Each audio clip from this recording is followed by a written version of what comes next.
This is Wisconsin Sports on the Go with Trage, your place for all things Wisconsin sports. Now, your host, Trage. How we doing, everybody, and welcome into Wisconsin Sports on the Go with Trage. I'm your host, Trage, as we come back for this August 6th edition of the show here. I hope you guys are enjoying your Wednesday. I hope you guys are enjoying your week so far. It's been a great week for me. The weekend was fantastic. We went over to Chippewa, got to the Chippewa Zoo, so that was awesome there. It's always awesome to go spend time with family, see animals. I mean, you can't complain, right? And then a great lunch there over in Chippewa too. So that was a fantastic weekend all the way around there. So what also made it fantastic, and you can't beat this, is that the Brewers just continue to whatever is going on, I don't know what it is, what voodoo magic or what's going on with Pat Murphy and these pocket pancakes. I have no idea. But the Brewers continue to find ways to be the best team in baseball. And I want to talk about that today. Why the Brewers are the best team in baseball. Why I believe they're serious World Series contenders. And why the trade deadline, we're going to talk trade deadline today. And why the trade deadline didn't really bother me. I want to talk about that today. So we're going to get into all of that today here on the show. We're going to talk Packers. I want to talk training camp. I want to talk family night. Elmer's going to stop by. He's back finally from vacation. We're going to talk to Elmer about a little bit of Packers night. So we got that coming up. MLB trade deadline as a whole. I'm going to talk about that. Kyle's going to stop by. We're going to talk MLB trade deadline. We're going to talk big NFL news. All that with Kyle here later on in the show. We got all kinds of stuff. Badger football coming up next segment of the show here after the commercial break. We're going to come back. Christian's going to stop by there from Badger Backer. We're going to talk a boatload of Badgers here today on the show and start our position preview. So we came up with a new thing that we're going to do over the next couple of weeks here as we get closer and closer to Badger football kicking off there against Miami of Ohio. We're going to do a position preview each week. So this week we're going to have like quarterbacks, running backs, offensive line. Then next week we're going to get wide receivers, and then we're going to flip over to the defense. We got special teams in the last week there. So all kinds of stuff leading up to the first game of the season there. So Christian is going to stop by there. We're going to talk about all that kind of stuff here today here on the show. Little League Baseball tourney this weekend. That was fun to watch. It's always fun to watch when the Little League Baseball tournament's going on, and then the Little League World Series starts up there. It's always a blast to watch that on TV, and you see some darn good baseball players across there. I mean, it's like, holy crap, these kids are 12. Are you serious right now? I mean, and then I love to look when you see like the size difference of some of these kids. Like the other night there, I think we were watching Hawaii, and they were taking on, I think it was like Northern California or something like that. I could be wrong. It was Northeast, I don't know, some California team versus Hawaii. And you had that last kid in the order come up, and he's like 5'5", 90 pounds. And this next kid comes up and he's like 6'2", and he's like $170. And you're like, what? They're on the same team? Like, it's just, it's crazy to see some of the size difference of these kids from all over the place. It's absolutely awesome. I mean, the Wisconsin team, I believe the Wisconsin team from Whitefish Bay, I thought they lost. I think they lost to, if I remember right, it was a team, I think it was maybe, was it Fargo? Was it like a Fargo team that beat them, I believe, there? So they got knocked out. But I mean, it was still cool. They had a Wisconsin team in there, and they were playing for a little bit in the Midwest region there, but ended up dropping out. So, I mean, all in all, watching the Little League World Series is just awesome. So that's all I got to say to that. Outside of that, Sterling Sharp finally entered into the Hall of Fame. That was awesome to see over the weekend there. It took a bit, but, you know, a career that was, the injury shortened it. And before that injury, was well on his way to be a Hall of Famer, a no-doubter, and then that injury just kind of halted that. But you put everything together, yes, definite Hall of Famer. Do you put the years of stats together? It's tough, but what he showed in the little amount of time that he had in the league, fantastic. So Sterling Sharp enters in the Hall of Fame there. The NCAA, a little bit of tidbit coming off the weekend. The NCAA is not expanding the NCAA tournament for at least one more year.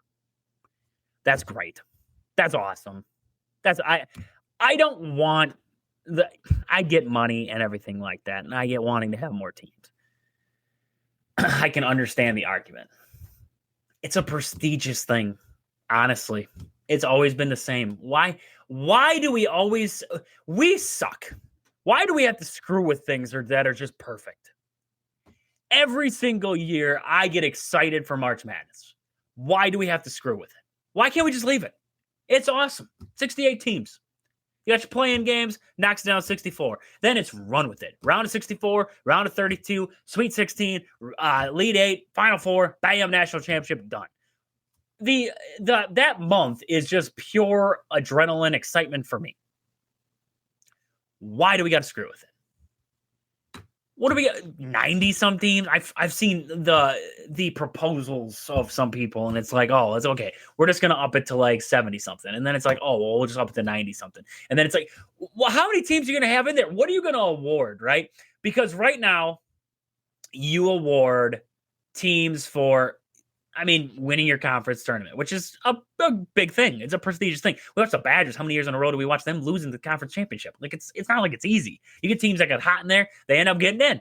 Some teams, do they deserve to be in the tournament over others?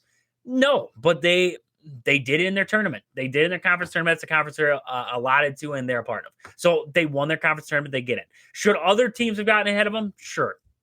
But why do you penalize mid-major, or not mid-major, but lesser teams for being a part of a lesser conference? You can't have a team, a Loyola of Chicago jumping into the Big Ten. Like, it's not going to work. They're going to get completely trounced year after year. FAU is not going to jump into the SEC. That'd be tough.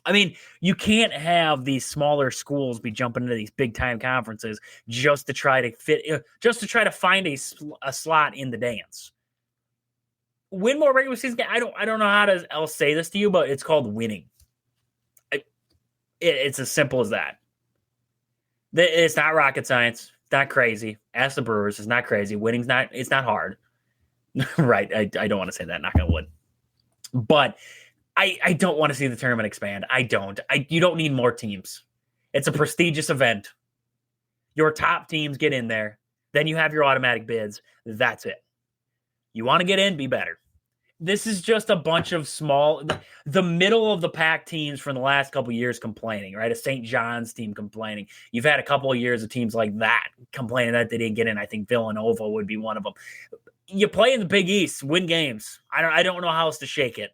Put together a better non-conference schedule. Look what the Wisconsin Badgers did with their non-conference schedule. Look at what this season is going to entail. It's going to be nuts. It's not that hard. And yet teams are, fans, whatever, they're all about, we got to expand this thing. We got to expand it. Stop it. Just nothing. No, we don't have to expand this thing. So coming off the weekend there was a couple of things. We always start the show with what's grinding my gears coming off the weekend. There were a few things. Number one, Shams. I don't know what his sources are now. He keeps finding sources. This is all I'm going to say. And then I'm done with it. Giannis is not leaving Milwaukee. He's staying in Milwaukee. He's not leaving. I know we've talked about the possibilities. If he did, is that their best bet? Anything like that? We've opened all avenues here on the show, and if you've disagreed, that's fine. You can disagree. We've opened up all avenues to say this is what they might do, this is what could happen, everything like that. We've never not weighed the option or the opinion of it. But it's not happening. Shams, I don't know the sources or anything like that he keeps pulling out. But all the sources close to Giannis or close to the Bucks indicate that he's coming back. So that's all you need to know. Of course, he has probably at some point weighed the option of leaving. Everybody who works a daily job, not as a professional athlete, that's Bryce Harper. He can tell you all about, working a daily job and having to get paid a lot of money. Bryce Harper's a proponent for that. We all have probably thought about, hey, one day, what would it be like if we left here and went there? What would it be like? Everybody's probably thought about that. Giannis has definitely thought about what would my career or what would my playing days look like if I left here and went to, let's just say, the Heat, whatever. He's thought about it. Is he going to do it? No. Doesn't mean he's going to do it.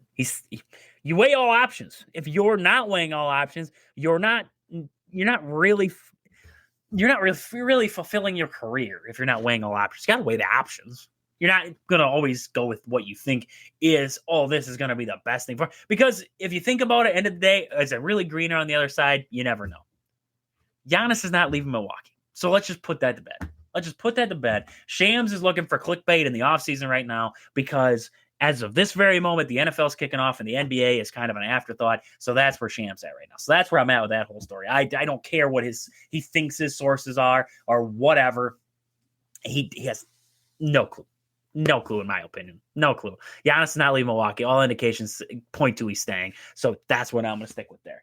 Last but not least, I am just irritated with the Brewers are lucky talk.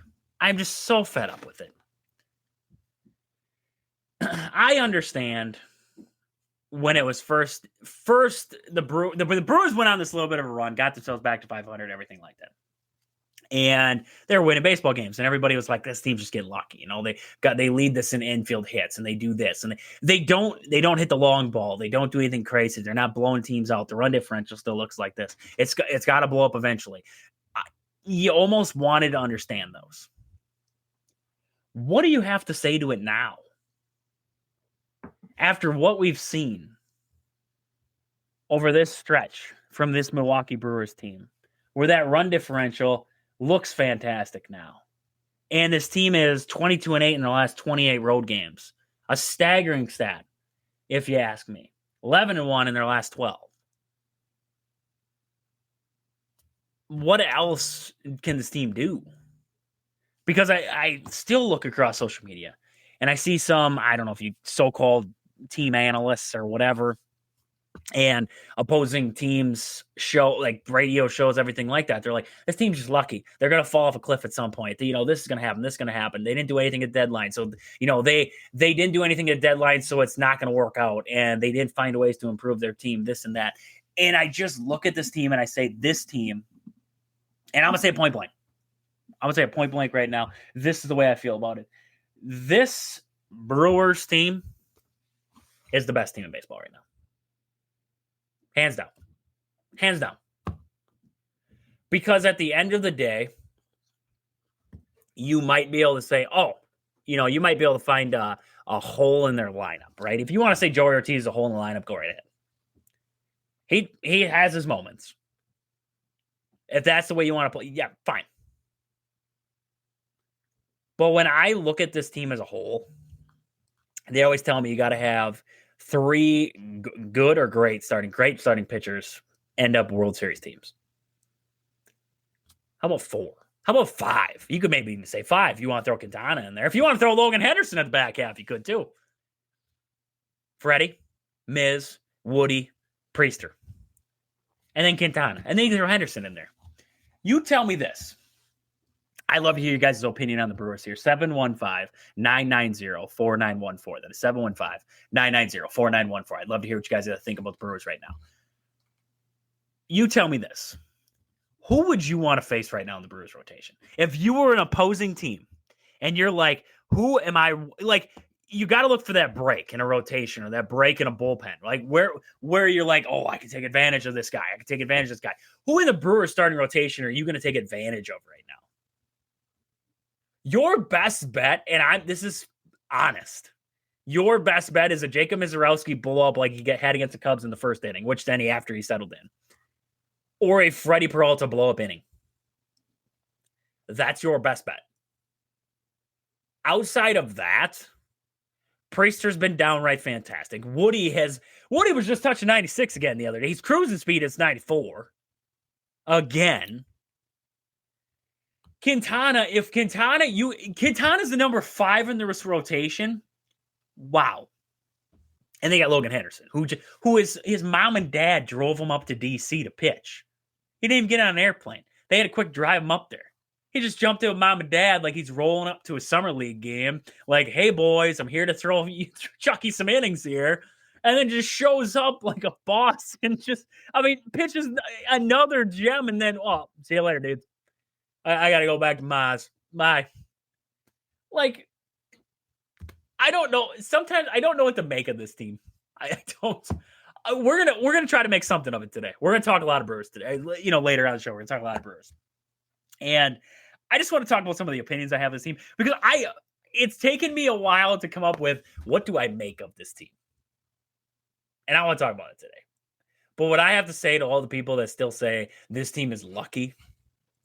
You can luck into 10. You can't luck into what we've seen now. You can't. You can't luck into being the best team in baseball.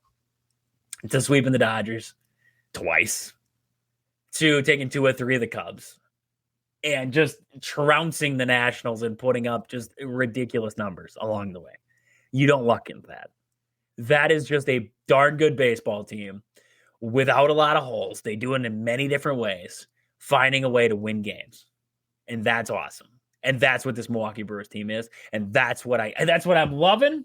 And I can't wait to talk about it here today on the show. So we're going to get into that today. We have Packer talk to get to yet today. Next up on the show, we're going to have Christian stop by from Badger Backer. We're going to be talking a lot of Badger football here today because Badger football right around the corner. I want to get into it. I want to get his takes of what we've seen out of camp. We're going to have a position preview today here on the show. We're going to talk quarterbacks. We're going to talk offensive line. We're going to talk running backs today here on the show. I can't wait to talk about that with Christian here. Next up, we got Packers, Badgers, Brewers, everything in between. 1 hour of Wisconsin sports on the go with Trade is just getting, or 2 hours. It's 2 hours. Goodness gracious. I almost screwed myself up there.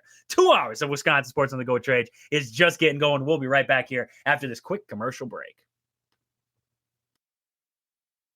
Welcome back into Wisconsin Sports on the Go with Trade. I'm your host, Trades, as we come back on this Wednesday. And hey, this next segment here, Christian stopping by. We're going to talk some Badger football today. And this next segment is brought to you by Foreman's Hardware. They offer you everything from home essentials to farm supplies. House to farm, grills to drills. Foreman's Hardware has got you covered. Visit today in Loyal, Colby, or Medford, Wisconsin. Tell them Trade sent you. Get 5% off. Nothing better. This time of year, maybe you got some landscaping you have to do before the fall hits. Maybe you got some flower, but maybe you got insect problems. I got insect problems out in my garden right now. Japanese beetles are my worst nightmare right now, and they got the stuff that I needed to take care of them. I got them off the grapevines. I'm all good now. We got them wiped out thanks to Foreman's Hardware. So get yourself down to the Foreman's Hardware in Loyal, Colby, or Medford, Wisconsin there. So, Christian, how are we doing? It's Wednesday. We're excited. Badger football is getting closer and closer. There's some good news coming out of camp, bad news. So, how's it going on this Wednesday?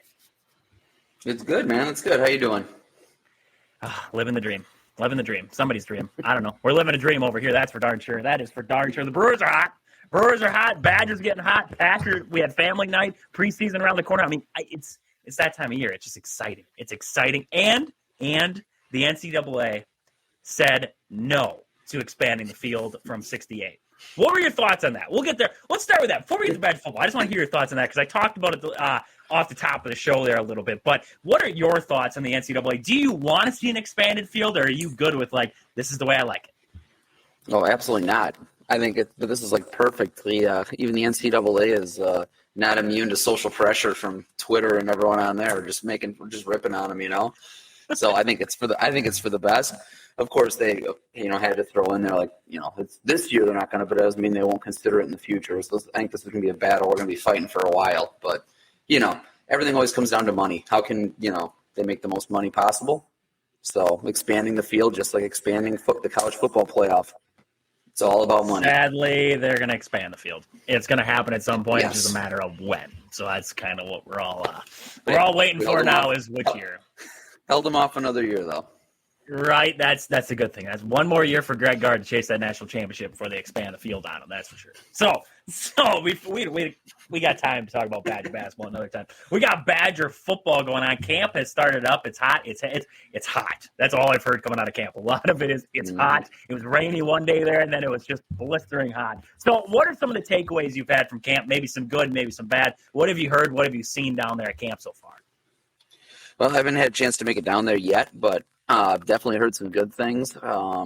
Billy Edwards Jr. looks good. Pass rush looks good, which is a really good thing considering how many like the resources they've put into it. They got a lot of guys from the transfer portal, and they have depth.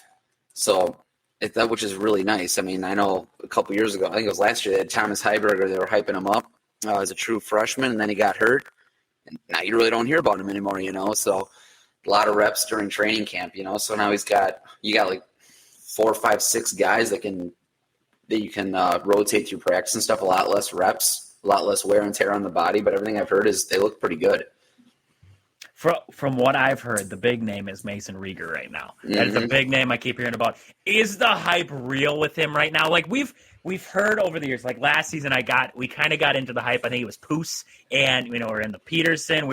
Those two guys were like so excited because they came in. We were just pumped up. Is the hype real with Rieger? What we're seeing right now, the physicality, he's tenacious. He's after you right off the snap there. I mean, we've heard great things from a lot of different guys talking about him. Mason Rieger, is that the name to keep an eye on there right now on that defensive line? I think so. That's the guy who's, I feel like every single practice, that's the name that pops out, I've heard, a few of the other guys, but really, like you said, he's the one that's every single report I've heard, you see tweets about it, podcasts, all stuff, it's always him. It's always Mason Rieger. So I know he's kind of coming off an injury, so we really didn't see him much during spring practice and stuff. So we don't really know a whole lot about him, but now he's kind of like popping off the page at fall camp here. So I think that's really exciting and definitely a positive.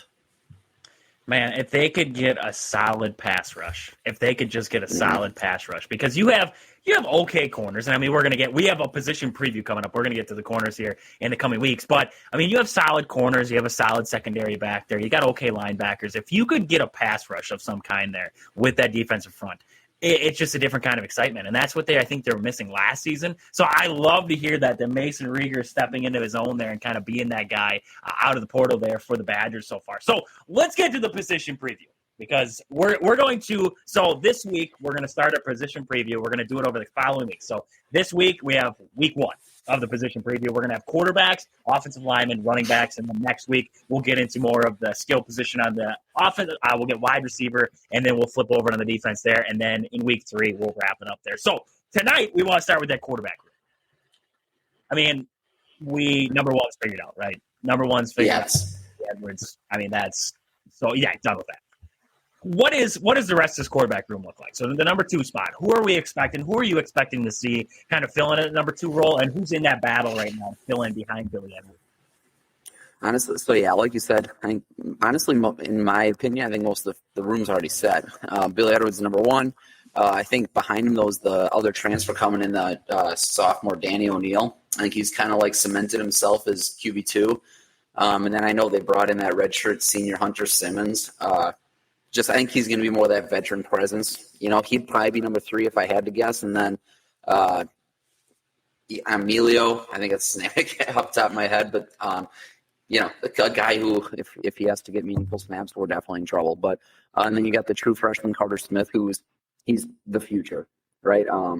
He came to Wisconsin. He just decommitted from Michigan after Bryce Underwood committed there. He was a big name. Wisconsin got him. And I think everything I've heard is he came to Wisconsin knowing full well he was going to spend a year, maybe 2, backing up, being the backup, and then they were going to give him the keys, and it was going to be all him. So I don't think we're going to see him this year. I think because he's really raw, but I think in the future he's going to be the guy. But I think it's going to be Edwards, Danny O'Neill, and then Hunter Simmons, and then possibly Carter Smith after that. The people want to know, so Carter Smith, how has he been looking so far from what you've heard, what you've seen maybe out of video and that? How has Carter Smith looked so far in camp? Because that's a guy everybody was excited about going in. I know, like you're saying, he's got a lot of work to do. He knows it very well, and that's good to hear. Hopefully not like a Graham Mertz type, right? Graham Mertz kind of told us the same thing and then kind of fell apart. So what are your thoughts on Carter Smith so far? I mean, what you've heard, what you've seen out of him? I haven't really heard a whole lot. He's not getting a whole lot of reps with the ones, obviously. That's all Billy Edwards Jr.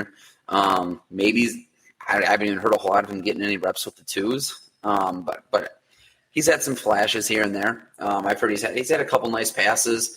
But I think he still makes his mistakes here and there, stuff like that. But again, when you got to take it with a grain of salt too, right? Like if he makes a really good play, he's probably running against the 3s.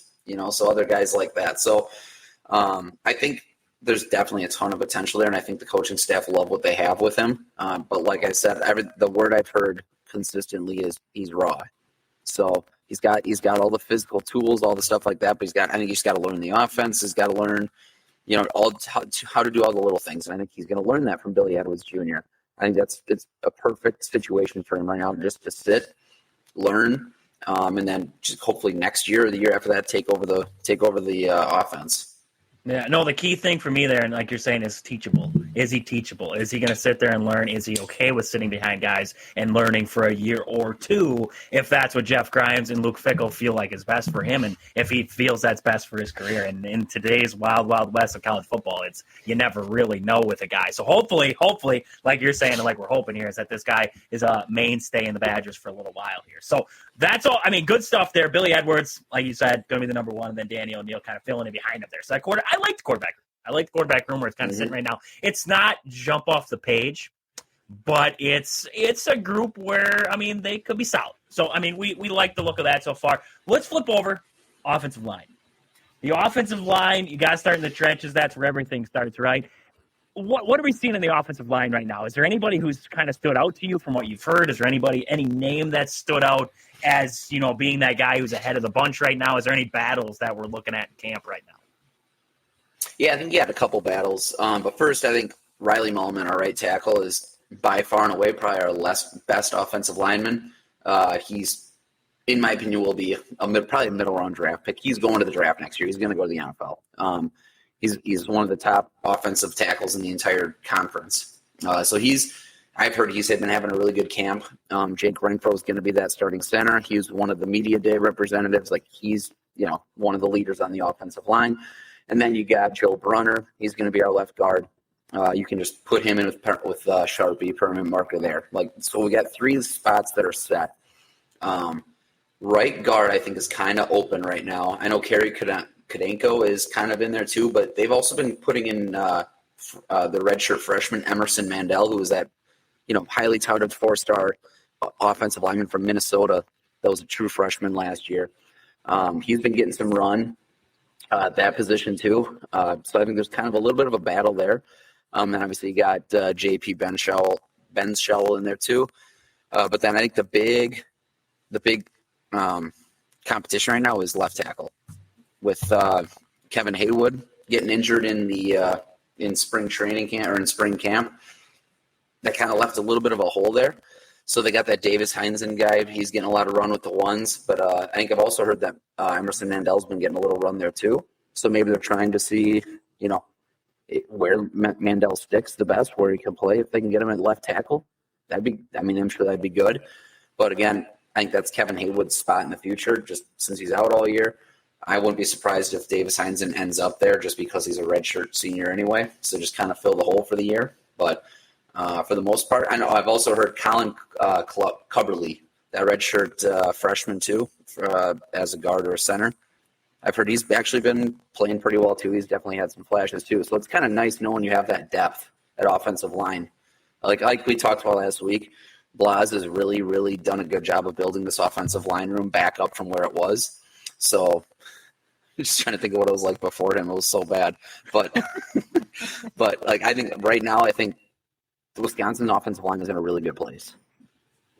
And that's where you wanted to return to, right? That's where we kind of Wisconsin kind of transitioned off of, and now they're slowly starting to get back to. I was looking at some of the size of these guys on this offensive line. I did not realize Kevin Haywood, I know he's injured, and it sucks because I thought he was going to have a great year. 6'8", 325. Holy crap. That is a mountain of a man to be looking at there on the offensive line. I mean, you look across there, Joe Brunner, 6'5", and you have Jake Renfro, 6'4". I mean, and then Michael Rozak is 6'8". I mean, they got some big boys on the front there, and that's awesome. And the key word that I think you mentioned great there was the depth. The depth of this offensive line, because, I mean, we talk about with the Packers all the time. Last season there against the Eagles, the depth of the offensive line, the drop-off was massive. And like you're saying, there's a lot of talent. There's a lot of battles going on, which could be a good or bad thing, right? You could have a battle because both guys are, like last, a Locke versus Tyler Van Dyke battle, which apparently happened, and I don't know why, because if Van Dyke was that bad, Locke was, oh, God, I don't even want to talk about that. But forget about that guy, right? Forget about that guy. He's down in Arizona now. He's gone. He's gone. Trying to erase him from my memory. My nightmares are still there from the Penn State game.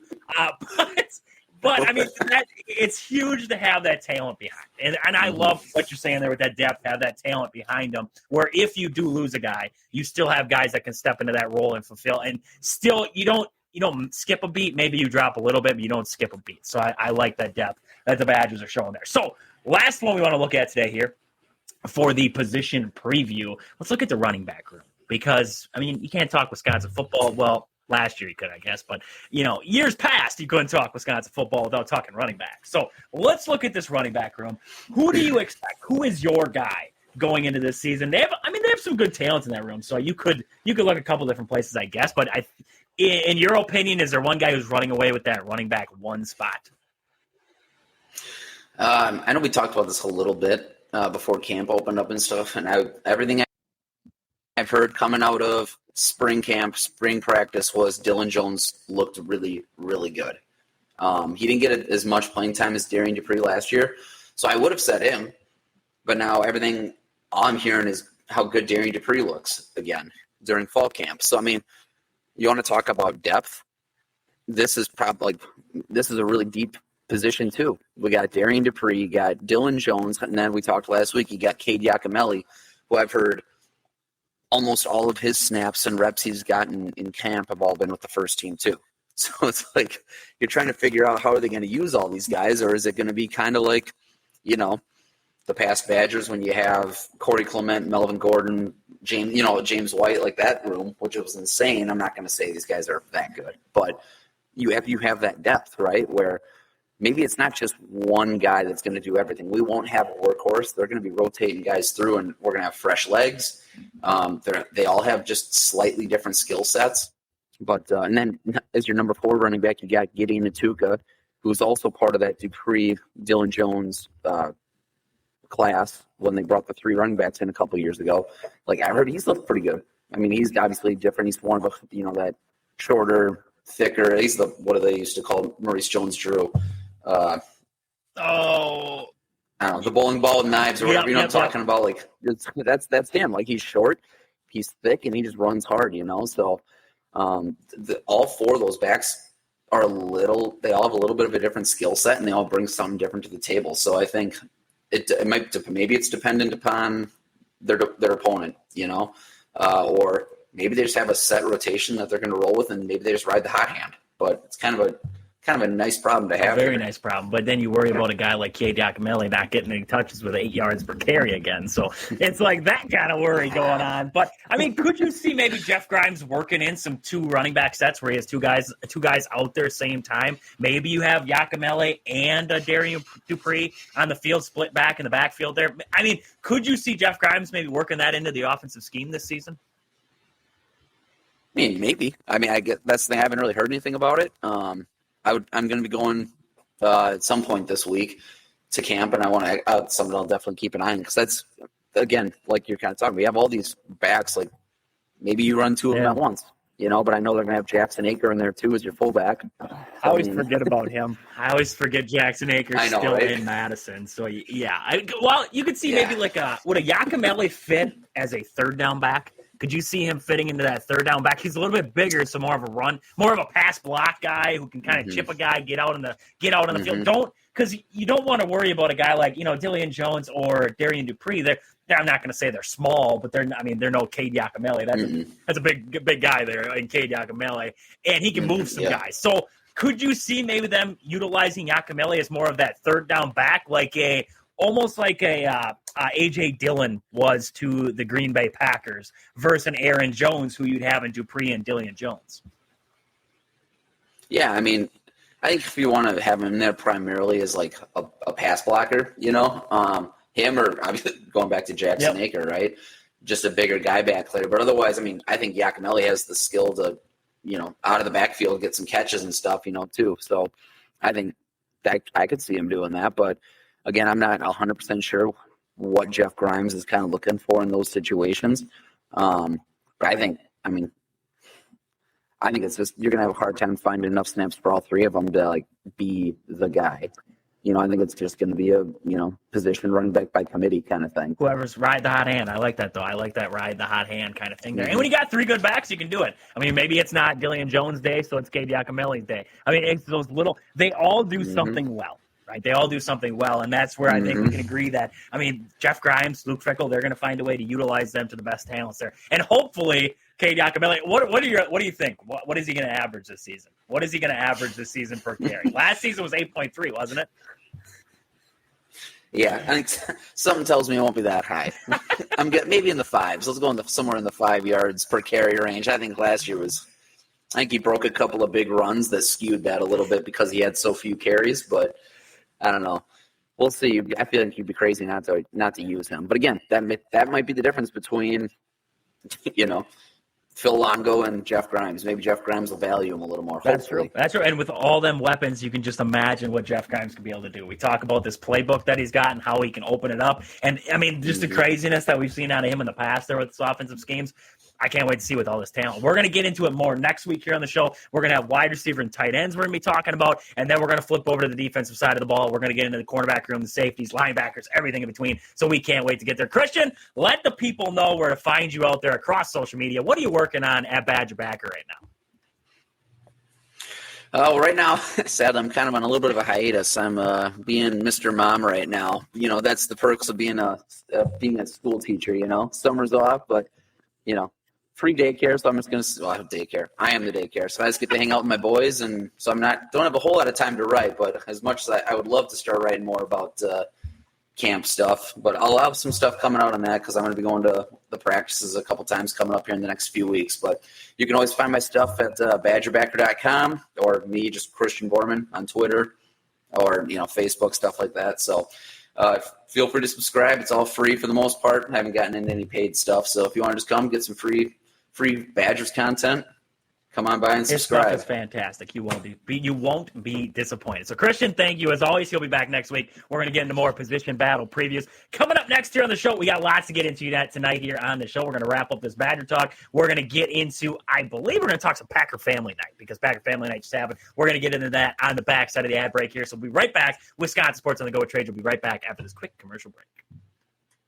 Welcome back into Wisconsin Sports on the Go with Trade. I'm your host, Trade, as we come back on this Wednesday. And hey, this next segment here, we're talking a little Packers. We're going to wrap up what we had with the Badge Talk there with Christian in the last segment there, but then we're going to talk some Packers here. And this next segment here is brought to you by our great people down at Casa M Spice. The low sodium, clean label, no fillers, no MSG. When I tell you this stuff is the bomb. The greatest stuff that you could possibly have, the greatest seasoning that you could have off the shelf there. I mean it. I am telling you what right now. You go down to an Ace Hardware, you go down to Foreman's especially. You go there, you tell them, hey, Trey sent me. I need some Casa M Spice. They'll direct you right to it there. Grab them all. I'm telling you, grab them all right now. If you're making pork ribs tonight, get the whole hog, get the pecking order. Throw that on there. You can't go wrong with Casa M Spice. It is just fantastic. The flavor is fantastic. And then coming up here, I believe is later this month, Manny and the crew are going to be up here around the central Wisconsin area, and they're going to be doing some demo days at some of the Foremans at some of the Ace Hardware. So keep an eye on that. I'll be sharing it out on the Facebook page. Follow us across all social media platforms. I'll be sharing it out there as he tells me the dates. We'll get you in there. We'll get to those demo days. Check out the seasonings. You will not be disappointed. I promise you that. Casa M Spice there. At any point tonight, if you want to message into the show, let me know what you're thinking here. I'd love to hear your thoughts on anything Badger, what we just talked about there with Badger training camp, with the Packers, with the Brewers, anything like that. Make sure you're texting us 715-990-4914. That is 715-990-4914. I'd love to hear your thoughts on anything that has to do with the Brewers, Packers, Badgers, NFL, anything like that. I'd love to get into it with you tonight here on the show. And make sure you're following us across all social media platforms. That always helps us. And, I mean, it lets us know that you're tuning in and that you're excited about everything that's happening in Wisconsin sports there. So we have lots to get into yet here on the show. I want to talk about, what Christian was talking about there in that last segment. And one thing that really stuck out to me, and I just wanted to reiterate coming back from the break there, was the talking about the depth of this Wisconsin Badger team and the depth that they have, not just in the offensive line, because we talk about it year after year. This team last season, the offensive line, I thought was subpar, and it's been subpar for the past couple. This season, from the sounds of it, from the looks of it, from what I've seen in some video and from the, listening to guys like Jesse Templo or Zach Heilprin or Ryan Herrings on the Locked On Badgers, or listening to Christian talk to me there in that last segment. From what I'm taking away is that the depth of this offensive line, you can only tell so much because you're in camp and you just got pads on, so you're not really, nothing crazy has happened yet. But the depth sounds like it's not. It's good. It's good. And you like that. You like to have some good depth behind guys too. So I love hearing about that, especially in that running back room, because when you have a guy where you're talking about a guy like Dupree, who I thought was nothing but fantastic last year, and there's a question if he's going to be sitting behind a guy like Dillion Jones, that tells you that your running back room has got some darn good guys in it. And if you have a guy like Cade Yakamele, who is, at least on that, what do they call it, the freak list because of, he's just jacked. So that's basically that's telling you. Having a guy like that who's in your third spot, who, would he start at a big-time program? No. But would he start at a average, a Big Ten program in the middle of the pack? Yeah, he'd be right there in the rotation. And he's right there in the rotation with the Badgers. Just they have some darn good backs in front of him. So I love what he said there with the depth of this team heading into the 2025 season. So if you missed any of that, if you missed any of the position preview, we were talking quarterbacks, running backs, and offensive line today here on the show. If you missed any of that, listen back on the podcast. Wisconsin Sports on the Go Trade across all podcast platforms. Make sure you're listening back next day, tomorrow, or later tonight here. I'll have it up there on the podcast platform. You can listen to that segment there with Christian there, because it was fantastic. We're going to get more position preview next week when we talk. I believe we're going to go wide receiver, tight ends next week, and then we're going to flip over on the defensive side, look at the defensive line. I believe linebackers are tied in there too. So we're going to get into that next week here on the show. But as we get closer to the top of the hour here, we're going to have Kyle stopping by talking some NFL, and then Umber's going to stop by later, and we're going to talk some Packers. I want to talk a little Packers here, because we just saw family night, and that was exciting as always. I believe they had a good 60,000 people in attendance. That's impressive as always. I don't want to talk about, the Bears only had this many people at their thing. I don't care. I don't. There's this big stink that some Packer fans or Bears fans, whatever, will make, and I have to listen to it and read about it every single year, where it's like the Bears only had this many people and the Packers had this many. That's fine. The Packers, it's impressive every single year to see what the turnout is, and the Bears, I know they have some other things going down there according to what Bear fans say. So, whatever. I don't care. But it was impressive as always. The firework and light show was awesome. I absolutely love, and I know they miss things doing the telecast or whatever on NBC there. But I loved that they stuck it around to, some of these programs, when the action's done and, the announcers kind of walk off, they'll kind of slide. They're done for the night, right? And the Packers, they broadcast the whole thing, the whole show, the light show and the fireworks show, and I thought that was cool. That was very cool to see there. So it was an awesome job by the Packers and their TV guys there to get all of that action. A lot of interesting stuff came out of that, and we're going to get to it later here on the show. A guy that I want to talk about here that continues to impress me. We're just going to get some tidbits here before we talk to Ummer later on in the show. But a guy that continues to impress me and what I've heard good things out of, and he's had a good camp according to some. It's so hard. I was talking to Christian about this at the break, about Badger camp.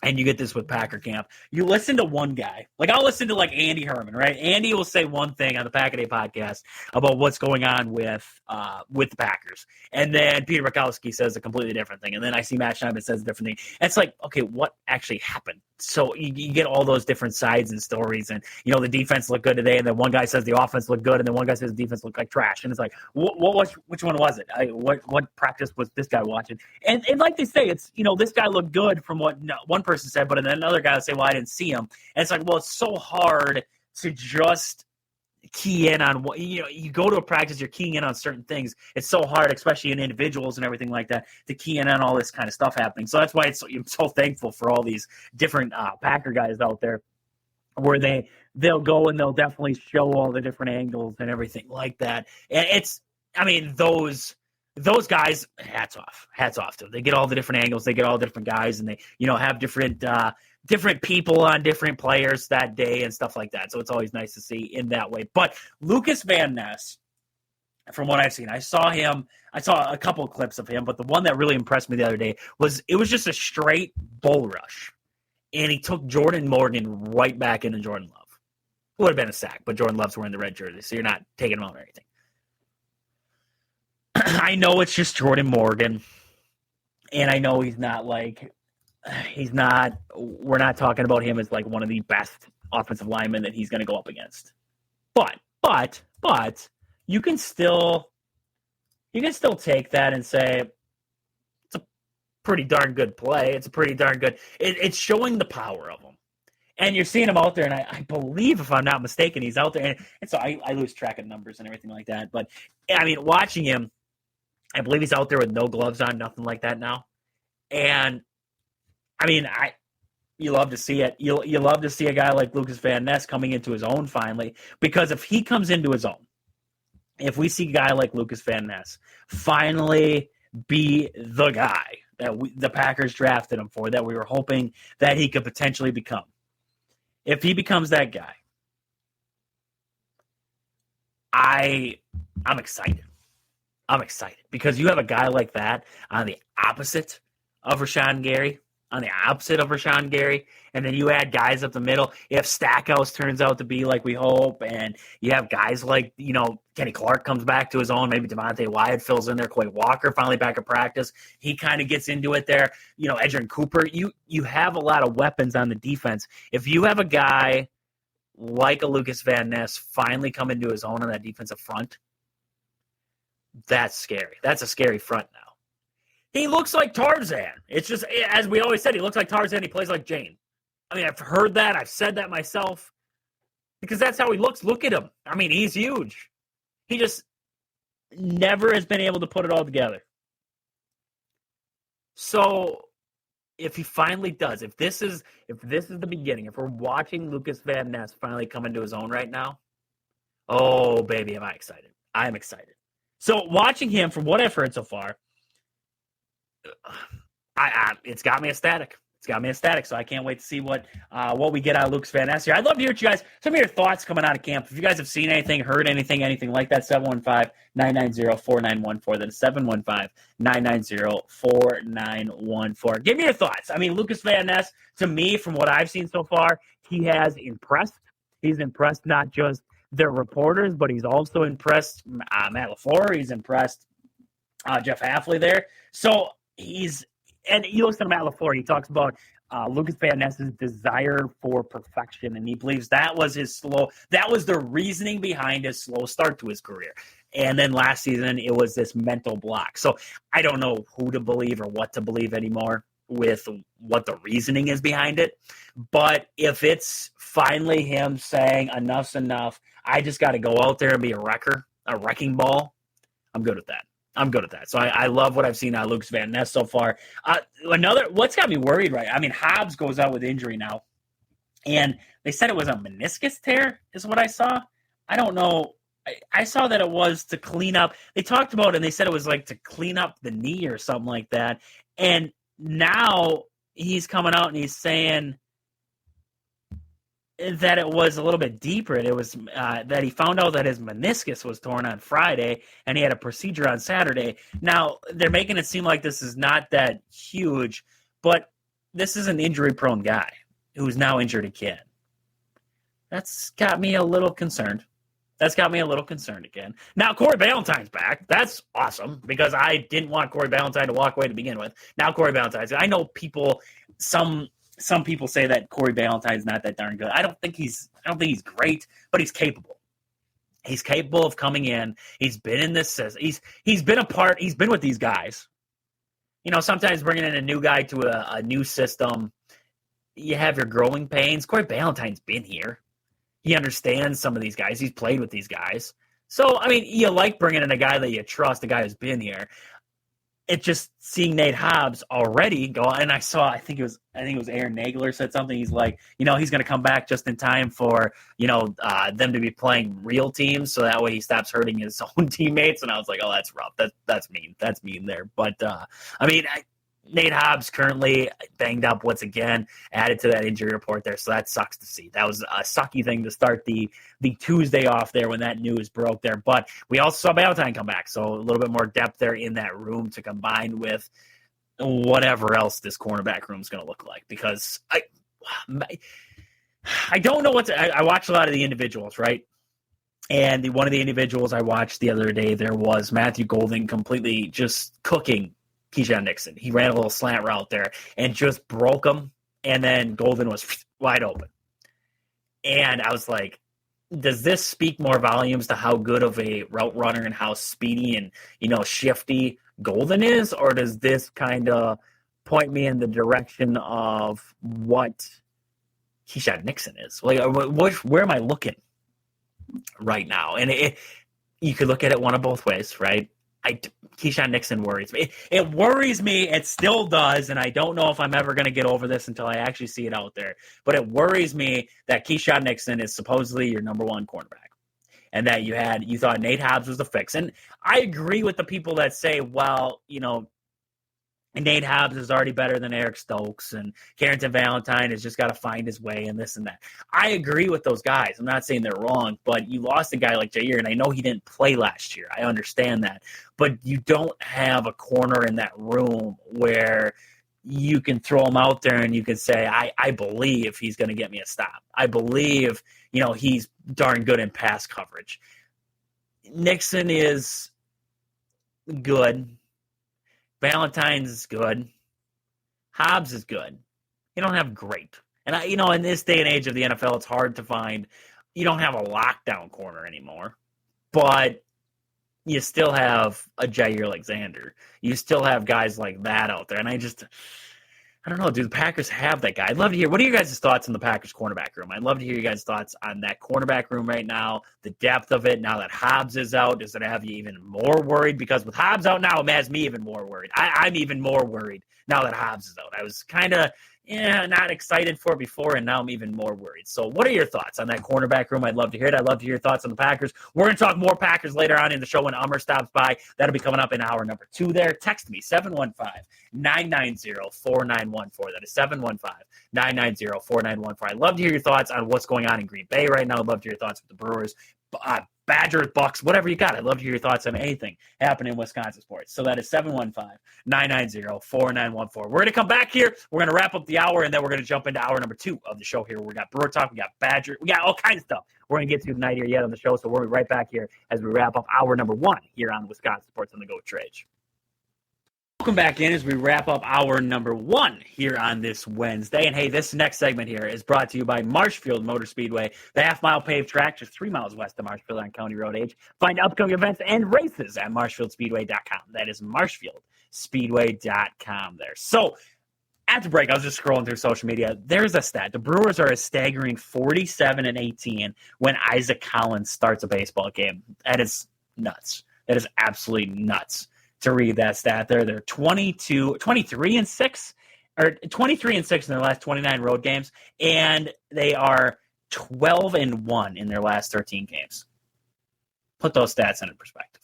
That's wow right there. And just remember, that's your Tuesday, so don't think Wednesday there, because I don't know the outcome of that. That's pre-recorded, as you guys know, pre-recorded there. So in hour number 2, right after the break, when we come back here, Kyle's going to stop by. We're going to talk about some MLB stories. We're talking NFL stories first. If we get to the MLB stories, we're going to get to that one there. So we're going to talk about that. Almer's going to stop by. We're going to talk a little bit more Packers here in hour number 2. And then we're going to talk Brewers here at the end of the show. We're going to talk Brewers, what's up next, everything like that in between. We're going to talk about trade deadline, my reactions to it, all those little tidbits there. We'll get to that later on the show here. So hour number 1 in the books, hour number 2 coming at you after this quick commercial break. We'll be right back here on Wisconsin Sports on the Go with Trade. Welcome back into hour number 2 of Wisconsin Sports on the Go with Trade. I'm your host, Trade. We come back on this August 6th. And this next segment, Kyle's stopping by here. We got the Mellow Yellow Minute. We have a bunch of little tidbits that we're going to talk about today around the sporting world. We're going to get to it all, but this next segment here is brought to you by Badger Tree Care, the local tree care business serving Clark and the surrounding counties. Free estimates and insured, providing tree removal, tree trimming, pruning, full cleanup, small lot cleaning. They do it all for you there. Badger Tree Care there in Clark County. So make sure you're checking them out there across Facebook. Make sure you give them a call there. Call or text them, 715-937-3276. That is 715-937-3276. So, Kyle, before we get to the Melio Minute, how we doing tonight? How we doing on this Wednesday? Hey, doing well. It's less than 30 days until the NFL season. I cannot wait. I am so happy that sports have started back up, because like we've talked about in the past, you and me, it is so hard to find things to we got Shams right now telling us all about Giannis leaving Milwaukee again because there's nothing to talk about. So he wants to make us something to talk about. It's that time of year where the dog days of summer are real.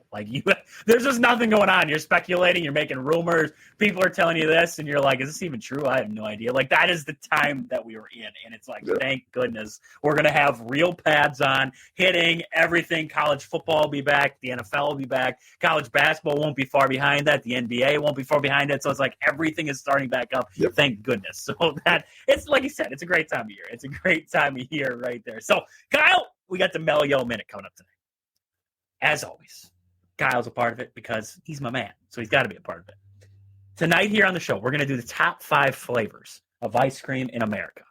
And I'm going to give Kyle the list of 5, but he's got to put them in order, 1 through 5. Okay, so here we go. We have strawberry, butter pecan, chocolate, vanilla, and cookie dough. Put them in order, 1 through 5. Okay, so I'm going to go chocolate, vanilla, strawberry. I feel like butter pecan's probably 5th. So 4th would be, was it cookies and cream? Cookie dough. Cookie dough, yeah. Yeah, I'll put cookie dough 4th. You got 1 of the 5 right. You got strawberry right in the middle. Really? Yeah. Okay. So it's probably vanilla then chocolate. There you go. Yes. You got to flip the top 2, and then you got it right. So you just got to flip top 2 and the bottom 2, and you were spot on with that list there. You were spot on. That was a good guess, though. That's a good guess. Vanilla, I am a vanilla guy myself. I'm just the most plain Jane when it comes to ice cream. I'll go to a parlor. I'll go to the ice cream parlor with the wife or family, and we'll go in there, and they're like, what do you want for ice cream? And I'm like, vanilla.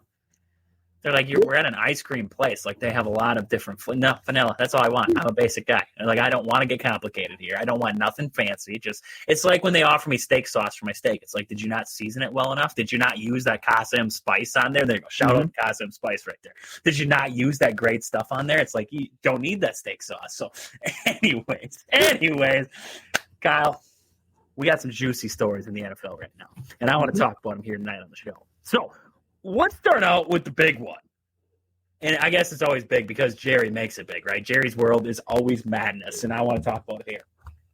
Micah Parsons puts out this long message basically saying how Jerry, basically saying what we know, that Jerry and the way that he runs things is not right. It shouldn't be that way. And finally, somebody is standing up and saying enough's enough.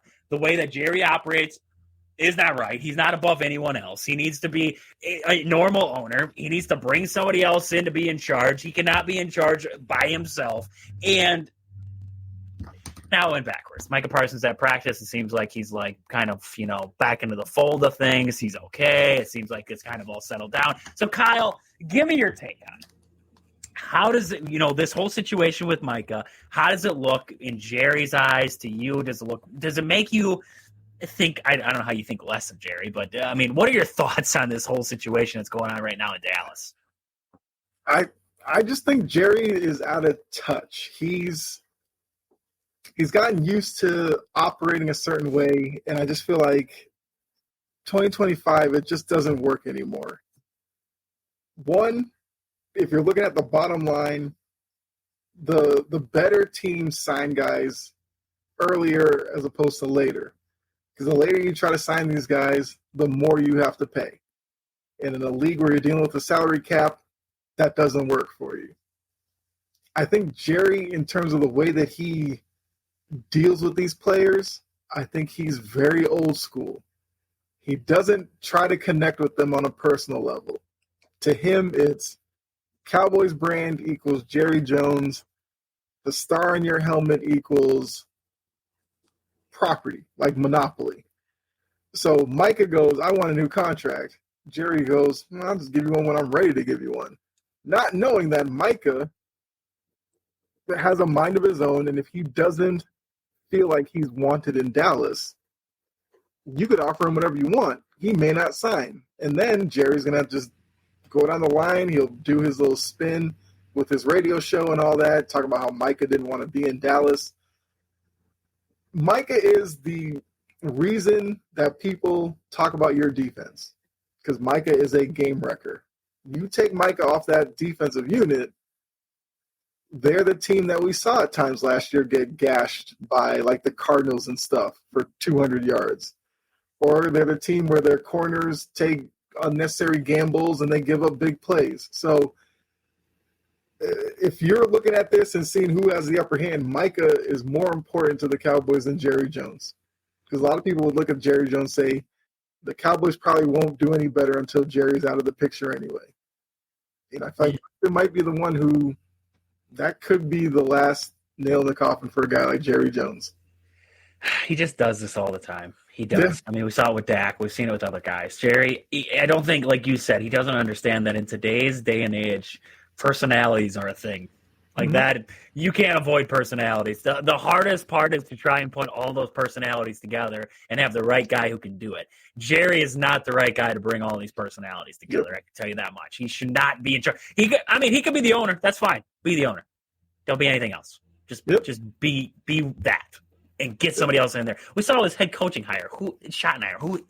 Honestly, does he have a business being head coach? Probably not. No, not over a lot of other guys. I mean, there was a handful of guys you could have went picked. Look at Vrabel. Look at all these guys that you could have at least interviewed or checked in on or anything like that, and you ended up with Schottenheimer. So maybe it works out. I mean, he seems like a nice guy, so I don't want to like completely write him off or hope for his failure. Like that's not what where I'm aiming here. But the way that Jerry operates, like you said, definitely needs to change down there. And Micah Parsons, he is what is that defense, like you said. So I don't know.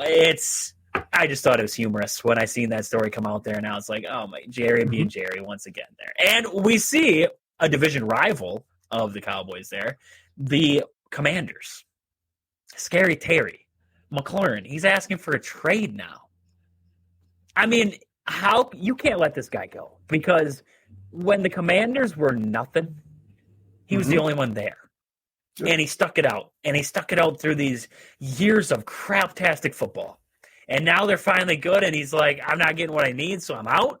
You got to find a way to make him happy and keep him there, right, Kyle? What are your thoughts on that one? That one came as kind of a surprise to me, to be honest with you. But what are your thoughts on that one? The Commanders cannot let him go, right? No, I definitely agree. The Commanders have a lot of good momentum right now.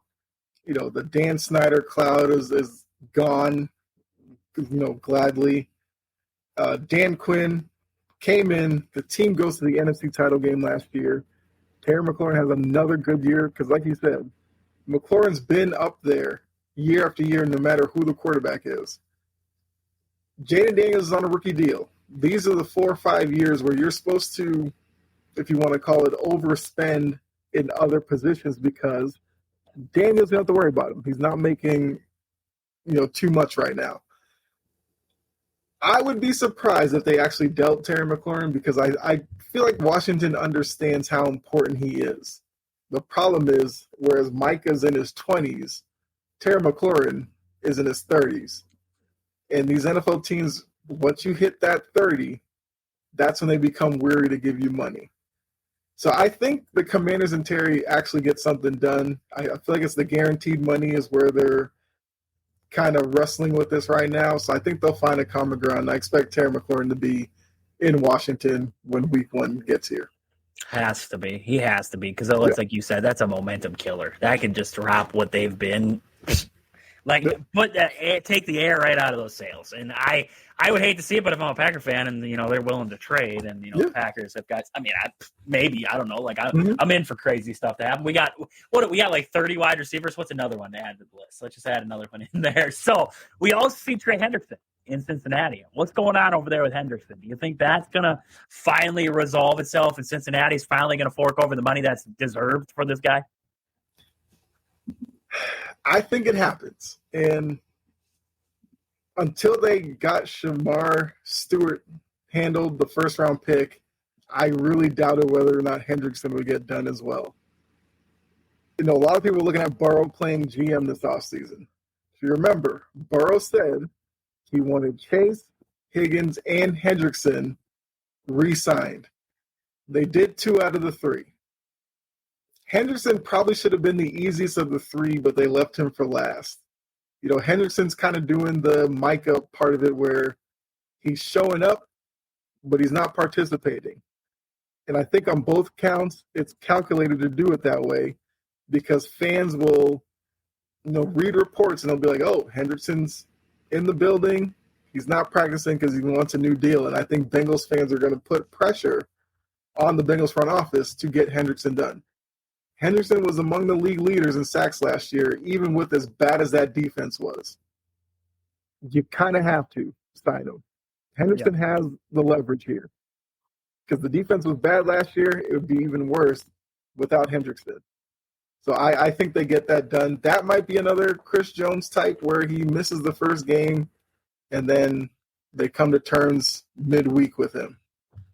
Another one where it just has to, like you said, it just has to get done. There is no ifs, ands, or buts about it. But if it doesn't, again, the Green Bay Packers, I'm like all these guys. I'm all like, Green Bay Packers, call them up. Call them up. Say, hey, you don't want to get a deal done? I'll take them. I'll take them off your hands. I'll give you a pass rusher for your future. You got it. You got it. I'll give you a first-round pick. Yep. You can do that there, too. What's going on with the Browns right now? We have a lot of draft picks for the Browns in that quarterback room right now, and it seems to me they're signing up. I saw Tyler Huntley's getting signed up right now. So, Kyle, what the heck is going on with the Browns? And, I mean, are you hearing any good things coming out of this quarterback room with Shador, Dylan Gabriel, and the whole mess that they have? I think the Browns are where the Commanders used to be, where they just need one thing to go right for them, and then you hope it kind of leads to prosperous future. I think maybe the good thing going for them is Shador's starting preseason game 1. If Shador goes out there and lights it up, I think you feel better about the whole situation. With all the attention that he got during the draft, if he goes out there and he stinks, even though it's week 1 of the preseason, I feel like Browns fans will lose it. Because you have Joe Flacco, who you know what you're going to get, but Joe Flacco's like 42 years old. There's questions about whether or not he could make it through a full season. So somebody between Pickett, Shador, and Dylan Gabriel need to give you some type of hope. I think Huntley is just for camp, and then when everybody's healthy, they'll probably just move Huntley. And I do think Pickett's probably a guy to watch as a trade candidate towards the end of the preseason. The hope is Gabriel or Sanders distances themselves in the preseason. You throw them out there. If you lose games, whatever. Because, maybe you jump back into the quarterback class next year when Arch Manning's obviously the prize. So, yeah, there's not a lot going for them because Deshaun Watson's still there. Browns fans are definitely not happy with that. So you may not get any good hopes out of Cleveland until Watson's fully out of the building. They'll make another stupid move by then, so it'll be. They probably will. Yeah. They'll pull off another one there. Is there any game? So we got Thursday night, tomorrow night. There, we're gonna have some preseason games kicking off. There, is there any game that you're looking out for at this very moment? Because maybe a rookie's playing or something like that you've heard. Is there any game that you're looking at and saying I can't wait to see this guy? In some it's preseason, so it's hard to get hyped about it. But is there any guys who you're excited to see there in this first week? Look, Shador's starting for the Browns. Yeah, and I believe their first game is against the Panthers. I think that's going to be the game of this first week that everybody's going to be tuned into because you're going to get 2 reactions. If he stinks, the crowd that was fine with him going in the 5th round will be like, see, the league was no collusion or anything. The league was telling you he's not that good. If he goes out there and looks like a top 5 pick, then so why did he go in the 5th round again? So I think that's the obvious answer. I'm excited to see Cam Ward with Tennessee. Okay. I like that. Yeah, Will Levis was a disaster last year. I think Cam Ward has a chance to really, change the spirits of Titans fans. So I'm excited to see him play. One last thing before I have to let you go because I got to run to a commercial break. But one last thing. Do you like to see guys are all your starters play in preseason a fair amount? Are you a proponent of that? You want to see your guys out there? Are you a guy who wants to see them rest? Where are you at when it comes to preseason and stuff like that? Are you for like joint practices? If they get a lot of time at joint practice, you're fine with them missing that preseason? What are your thoughts on kind of that situation? Yeah, I'm right there with that. If the starters do the joint practices, I'm fine if they don't play preseason. I think preseason is more for your fringe guys and your young players. So let them have all that. Starters in the joint practices, I just want to know at the end with the notes from the insiders who looked good, who looked bad. That's good enough for me. I like that. That's a great answer. Great answer there from Kyle. Kyle, let the people know where to find you out there across social media because you got great stuff. You're working on great stuff right now. Let the people know where to find you. Yeah, you can look for me kind of everywhere. Facebook, YouTube, chopping at the bit. Even getting into some blogging over on Tumblr. Doing some kind of NFL previews over there as well. So you can check out chopping at the bit over there as well. Awesome stuff. He's always got awesome stuff over there. The NBA. He's big into the NBA, but that's kind of on the back burner right now. He's big at talking NFL right now, so all kinds of stuff over there from Kyle. So make sure you're checking out. Next up here on the show, when we come back, Ummer's going to stop by. We're going to talk Packers training camp. We got all kinds of stuff we want to dive into. Preseason game coming up. Like I said before, I mean, it's preseason, so there's not a whole lot of hoopla going on, but training camp's going on. So we're going to talk about that coming up here with Ummer here when we come back from the break. So, Kyle, thank you as always. We'll be right back here on Wisconsin Sports on the Go Trade after this quick commercial break. Welcome back into Wisconsin Sports on the Go with Trage. I'm your host, Trage, as we come back here from a good talk with Kyle over the last segment there. We were talking a little NFL stories, and if you missed any of that, you missed any of the shows so far tonight here, make sure you're listening back on the podcast platforms. Across all podcast platforms, you can find the show Wisconsin Sports on the Go with Trage. You can find us across all social media, Wisconsin Sports on the Go with Trage, across all Facebook. You can find it Facebook, Twitter, anything like that. You can find X, whatever they call it now. You can find it there. And if you want to text into the show, let me know what you're thinking tonight here. 715-990-4914. That is 715-990-4914. I'd love to hear you guys' thoughts on anything that are happening in the Wisconsin sports realm and maybe high school sports, whatever you want to talk about. I'd love to get into it tonight here on the show. So in this next segment, we're going to talk a little Brewers here, what we got coming up, what's going on with the Brewers as of late, the trade deadline thoughts, everything like that. This next segment of the show here is brought to you by Sport and Spine Clinic of Greenwood, Wisconsin. Their expert traditional physical therapy and structural integration programming. Call for flexible scheduling and evaluations. Just call Chad down there at Sport and Spine Clinic of Greenwood, Wisconsin. He'll get you right doing whatever you were doing, feeling better than ever. Sport and Spine Clinic of Greenwood, Wisconsin. So the Brewers trade deadline came and went. Trade deadline came and went. And the Brewers did not make a splashy move. And who the heck? I can't remember off the top of my head who the name of the person was on ESPN Milwaukee that I saw a clip of. And they said the Brewers are like this close to a collapse, like so close to a collapse. This thing could all go sideways fast. 56 hits against the Nationals. 56 hits. Completely just routed the Nationals. And everybody, and this is the this is the story that you're going to get. The Brewers, well, they played the Nationals. The Nationals are not a good team. And I get that. But here's the thing. You're still playing a Major League Ball. You're still playing a Major League Ball club. You still put up 14 plus runs. You put up 14 and 16 runs in 2 games. You put up 8 runs in another game. And across those games, you gave up, I don't even know if you want to count that first game against the Nationals because that was going to blow up at the end there. But outside of that, you completely shut the Nationals basically down. That was an unreal series offensively for the Brewers. And pitching-wise, they were just fine.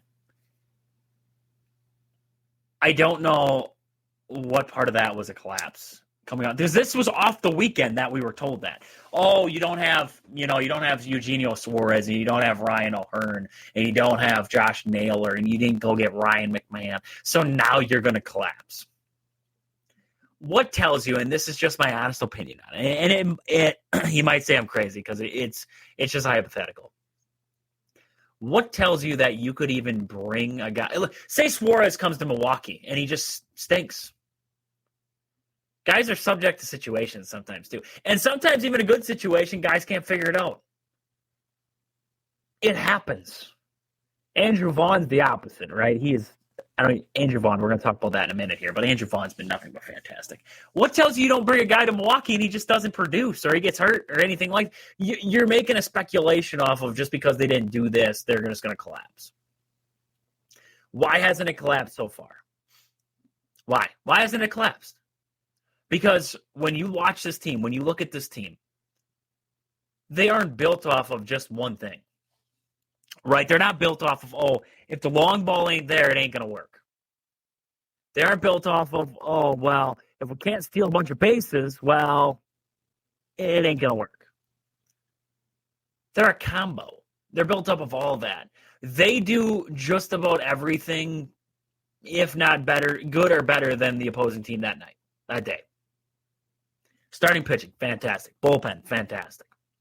They got long relievers that can chuck gas. They have back end of the bullpen guys who can chuck gas. They have a rotation with you got Mizorowski one day, and the next day you got Brendan Woodruff in there. You just constantly go through day after day of it's a war with this starting rotation with the Brewers. And you don't know what you're going to get as an opposing ball club.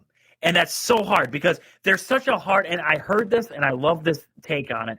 There's such a hard ball club to prepare for. Because what do you look at? When you look at that starting rotation, what are you looking at? Because, like I talked about earlier on the show, who do you want to face? I don't want to face Freddie. I definitely don't want to face Miz. I don't want to see any part of Brandon Woodruff right now. Quinn Priester has been fantastic since coming to Milwaukee. I want no part of him. And Jose Quintana, for being a number 5 in a rotation, is downright just fantastic. You don't want any part of them. And then you look at the lineup. And you look at a guy like Sal Frelick and when Jackson Churrio's healthy, hopefully you knock on wood, he comes back, in September there and he's ready to rock. You have a Christian Yelich that's rolling. William Contreras just figured out how to hit with a broken finger. I don't know how that happened, just overnight. He just figured it out. But you look at all the little things that they're able to do as a ball club, and they do those little things right. That's what separates them. It's not if they can't hit the long ball, they're screwed. If they can't do this, they're screwed. They just find ways to win baseball games. Sometimes that separates the good clubs from the bad clubs is they can do it in different ways. And they've proven it, and they've showed it week after week, day after day, game after game. And we keep seeing it over and over again in that winning streak against the Dodgers, against the Nationals. We saw it against the Mariners out there when they went out west. We saw it against the Cubs back home there. They're going to have that big 5-game series against the Cubs. That feels like it might be a make or break for the Cubbies. The Cubs keep losing. They keep finding ways to lose to the Reds there, and the Reds are kind of doing the Brewers a favor and knocking the Cubbies back a little bit. So that's good in a good way. But this Brewers team, that quote that I had, or that I saw from that ESPN Milwaukee, saying that they're close to a collapse, I don't buy it. I don't buy it because I was prepared for it. Weeks ago, I was like, when are the wheels finally going to fall off? When is this train going to derail? Because it was going to happen. I just felt like it was going to happen. Is that a crappy fan of me? Sure. But I just didn't see how a Caleb Durbin, Joey Ortiz, Sal Frelick, all these random guys were going to find a way to keep winning baseball games. And you know what? They did. They did, and they did it, and they're doing it better than anybody in the game. They are 100%, and I said up top of the show, and I'll say it again. The Brewers are 100%, in my eyes, the best team in baseball. They're the best team in baseball. I don't care about the analytics. You can throw all the analytics you want onto this team. You could say they don't have the, they don't hit a lot of home runs, or they don't have the big slugging or anything like that. They don't have the hard contact rate. Fine. Look at the record. That's all that matters to me. End of the day. I don't, honestly, there are too many people out there who get so deep in the stats and they get lost in the stats that they just forget about this one simple thing, and that is at the end of the day, what does the win-loss column look like? It doesn't matter how you got there. It doesn't matter. If you win, whatever. You wipe the hands, you're good. You won that game.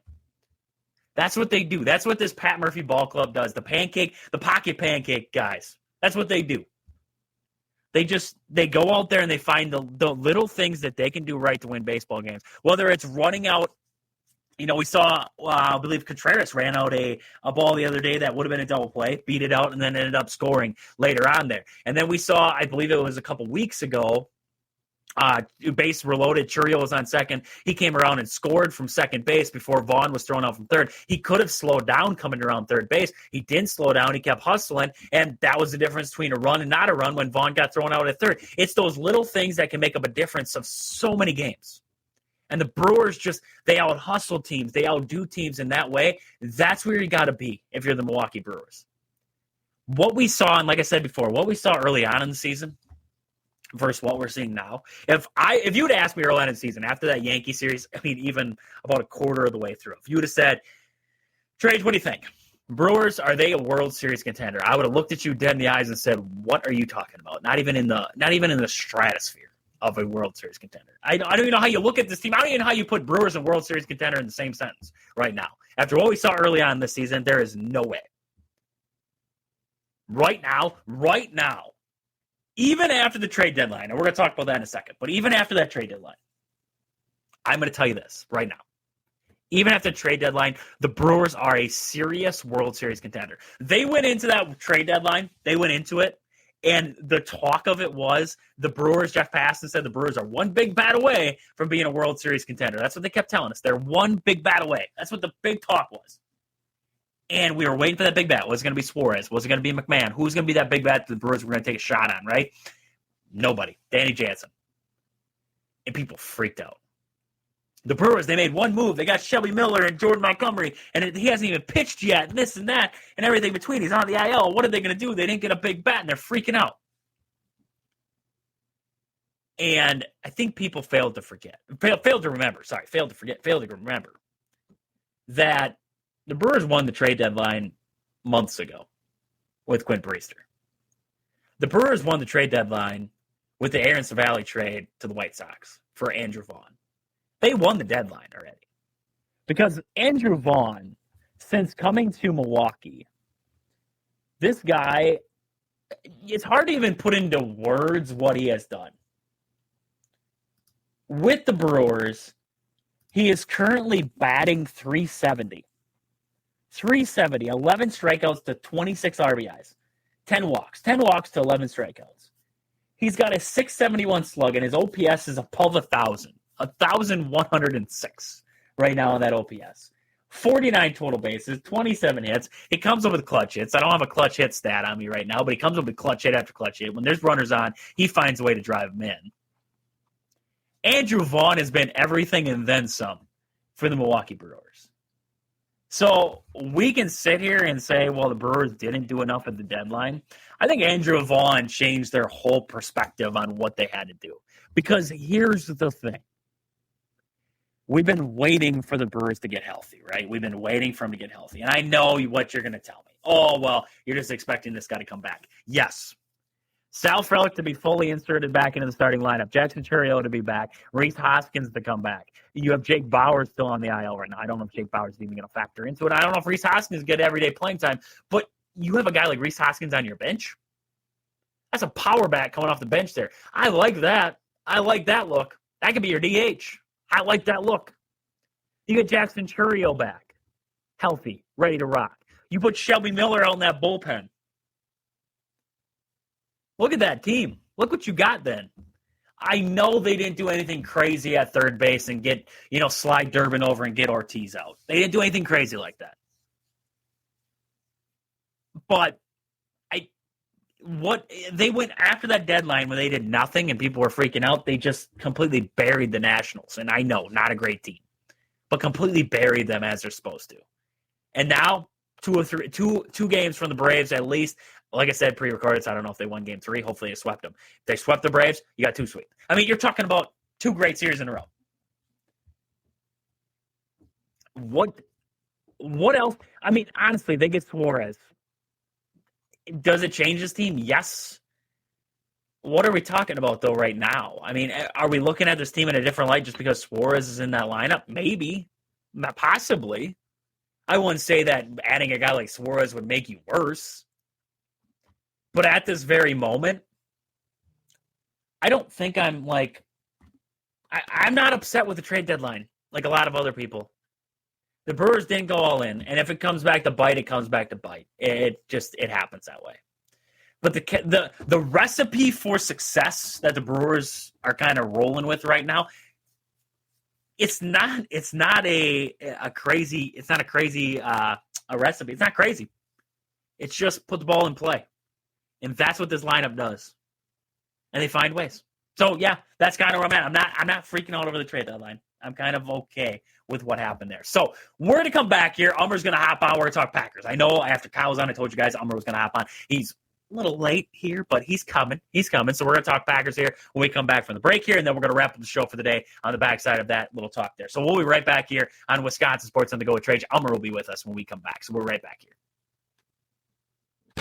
Welcome back into Wisconsin Sports on the Go with Trage. I'm your host, Trage, as we come back on this Wednesday. And hey, this next segment, Ummer is finally back. It's been a 2-week hiatus. He's finally back from vacations and everything else, which sounds nice. Sounds nice to get a vacation. But anyways, this next segment here is brought to you by Warm Kids Wisconsin, our non-for-profit donation group that we are a part of there. And they get snow pants and boots to kids around Wisconsin. Snow pants and boots, not coats. Everybody, it seems like all the donation groups, they do coats. These guys, they do snow pants and boots. It's different. Their snow pants, though, they hand pick them. They don't get you just any pair of snow pants. They make sure to get the best ones that they can find out there in the market. Boots, everything like that. They work with schools. They want to get from Minnesota to Michigan up to the UP, down in Illinois. They want to be all over the place at some point in the future. So make sure you're checking them out. Warm Kids Wisconsin. Check out their links. Make sure you donate to them. Check them out. TikTok, Facebook, everything like that. Make sure you're checking them out. They are fantastic people. They work harder than anyone else out there. They got day jobs, they got kids, and they're still doing this.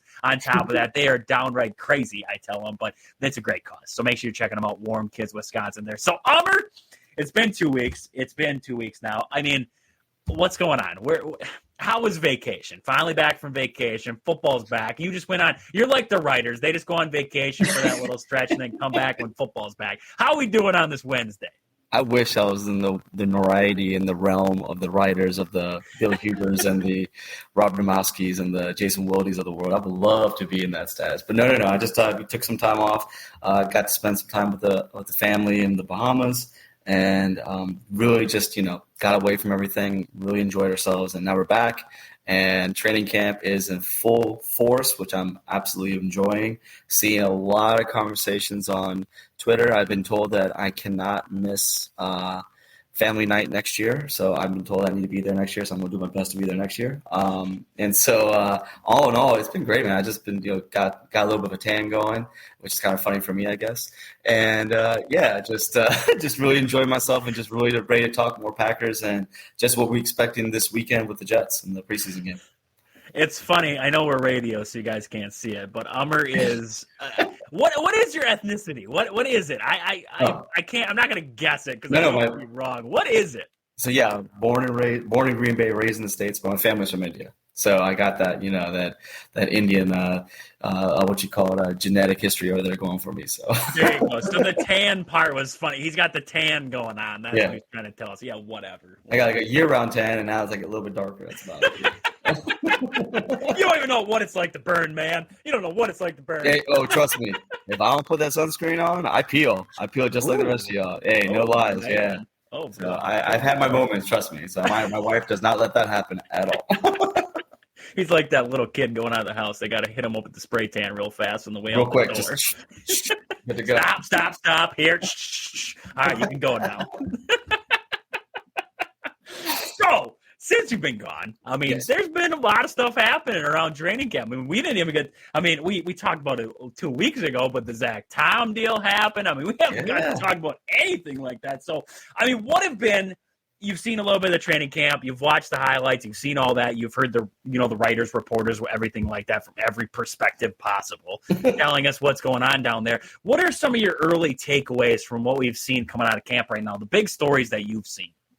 I think Nate Hobbs is the kind of dude who does play with a little bit of a chip on his shoulder, a little bit of intensity that I do like. Unfortunately, he does have a meniscus injury, and he's out for the next 3 weeks, maybe not longer.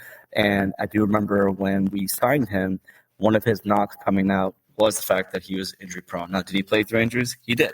But, we switched out a cornerback like Jair, who seems to be having a pretty good training camp right now in Baltimore, with another corner who seems pretty good, but also has injuries as well as has knee injuries. So we'll just kind of see how that plays out. I've been hearing a lot of great things about Carrington Valentine, who people are really starting to say that he may take the next step and be in the next number one corner for Green Bay, which I think will be great. The transition for Bo Melton has been going as well as it can. I do have all the trust in the world when it comes to Derek Ansley and Halfley to get him up to speed and get him right. Seems like he does have the natural skills to do it, and he did practice playing corner with his brother, Max Melton, who plays for the Cardinals, in the offseason. So he has been training for this transition now for the majority since the season's been over. So I think that's pretty cool. Lucas Van Ness has been looking more the part, which I think is awesome. I think that he's doing his thing. A guy that isn't looking the part, and of course we have to still give it some time, but it's Jordan Morgan. He didn't look that great in family night. Of course, it's just a practice, but, his not coming out of college out of Arizona was play strength. And my thing is, like, if he's going to be transitioning to a guard, Brian Balaga talked about this as well, too, with a homer yesterday, where a couple days ago, actually, he talked about where if you're going to transition from tackle to guard, all the guys that did it, like the Sittons, the TJ Langs, they had an amazing base. They were extremely strong. And if Jordan is not really – that's not his strength, pun intended, then there might be a little bit of a trouble there. I did see some tape of, Anthony Belton out there playing left tackle. I know Rasheed Walker is currently dealing with a groin injury, but I don't see him giving up the left tackle job right now. I think that that's his job to lose. Golden looks like he's the real deal. I saw so many tapes, so many different clips of him just looking like he's just running at a different speed. I know there was a lot of talk about Jordan's footwork, and I have to admit, there were things that Rodgers used to do when it came to his footwork that would drive me crazy. But again, if you have the arm talent and the ability to play with, I wouldn't say improper footwork, but a different style of footwork, as long as the ball gets where it needs to go. Aaron Nagler said this today. As long as the ball goes where it needs to go, I don't care. It's when he has it incomplete or the ball is short or the ball is intercepted and you look at his footwork and it doesn't look as great as it can be, that's when we're going to start nitpicking, right? So this is training camp. This is the time to try out different things. I know people were complaining about him not doing too many deep ball shots during family night. Again, I feel like it's practice. Like, let's just wait to what if he plays in the preseason, how he looks. I remember last year in the preseason, he looked amazing. I know that in the majority of the Philly game, he looked pretty good. And that, minus that injury that he, sustained and multiple other injuries he has sustained throughout the year, I think we would have seen a better Jordan Love last year. Now, the story just came out about him and his upbringing and his father and his unfortunate, experiences with suicide and things like that. And just seeing how he had to get past a certain adversity to break through mental issue, not issue, but mental states of, you lose your dad and you don't know what to do. And then basically getting past that with the support of his sisters and his mother to then eventually, now he's the starting quarterback for the Green Bay Packers, a guy that was not a 5-star talent. He wasn't as talented as Rodgers or Brett Favre coming out of college. Saying from high school to college, right? And I think he just wants to be his own person, and I think that's actually pretty cool because, those guys have some really big shoes to fill, and no one's asking him to fill them. He's asking him to represent the Packers as best he can. And I think he does that. So all in all, this training camp has looked pretty good. I think we are seeing they're talking about this guy named Ball King? BK Ball King Wendell Davis, who's been talking about fumbles and talking about how they want to be the top team in causing fumbles, which I have to admit, that was the thing that I really got annoyed about the Packers over the years was we get interceptions, things like that, but you would see other teams like the Lions and back in the day with Peter Tillman with the Bears, where they really emphasized on fumbling, causing fumbles and disrupting things. And you see that with the Lions all the time. Seeing that right now with as an emphasis for Halfley, everyone's saying it too when you listen to some of the interviews where they were talking about, hey, like last year we were just learning the defense. This year we already know the defense. Now we're just trying to add on to it, which I think is pretty cool. That I'm expecting the defense to take the next step. Last thing, Nazir Stackhouse and Omar Brown, two guys who are undrafted free agents who I think are going to find a way to make the team. I think I talked enough, so now you tell me, sir. I think I got everything.